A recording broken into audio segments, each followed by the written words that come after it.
एक गांव में दो भाई रहते थे। दोनों बहुत आलसी थे। काम से उन्हें ऐसा डर लगता था जैसे शेर से। सुबह सूरज निकल आता, मुर्गे बांग दे देते, गांव के लोग खेतों में काम करने निकल जाते।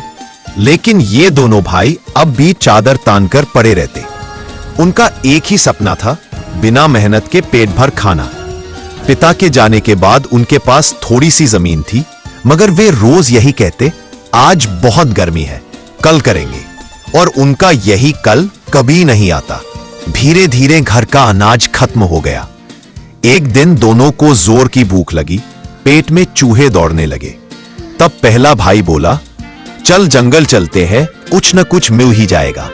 दोनों जंगल की ओर चल पड़े। घूमते घूमते उन्हें एक ऊंचा पेड़ दिखा, जिस पर मिठाई जैसे फल लगे थे। नीचे जमीन पर एक थाली भी पड़ी थी। दोनों बहुत खुश हो गए, लेकिन फल बहुत ऊपर था।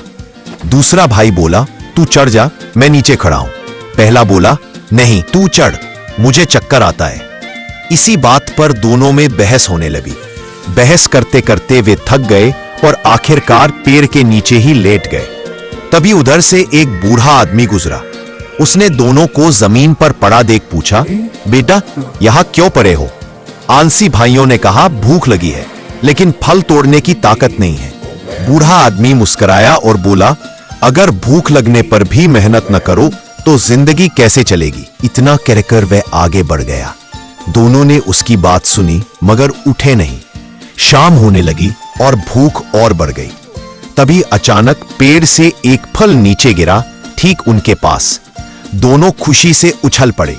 उन्होंने फल उठाया, लेकिन वह सड़ा हुआ था। पहला भाई बोला, काश हम मेहनत कर लेते। दूसरा बोला, हाँ, मेहनत न करने का यही नतीजा होता है। उस दिन दोनों भूखे ही सो गए। अगली सुबह सूरज निकलने से पहले ही दोनों की नींद खुल गई। पहली बार उन्हें अपनी गलती का एहसास हुआ। वे उठे, झाड़ू उठाई, खेत की ओर गए और मिट्टी को हाथ लगाया। शरीर थक गया, पसीना बहा, लेकिन मन को सुकून मिला। दिन दिन भर मेहनत करते रहे। कुछ महीनों बाद उसी जमीन से अनाज उगाया। घर में फिर से खुशहाली लौट आई और भूख का नाम निशान मिट गया।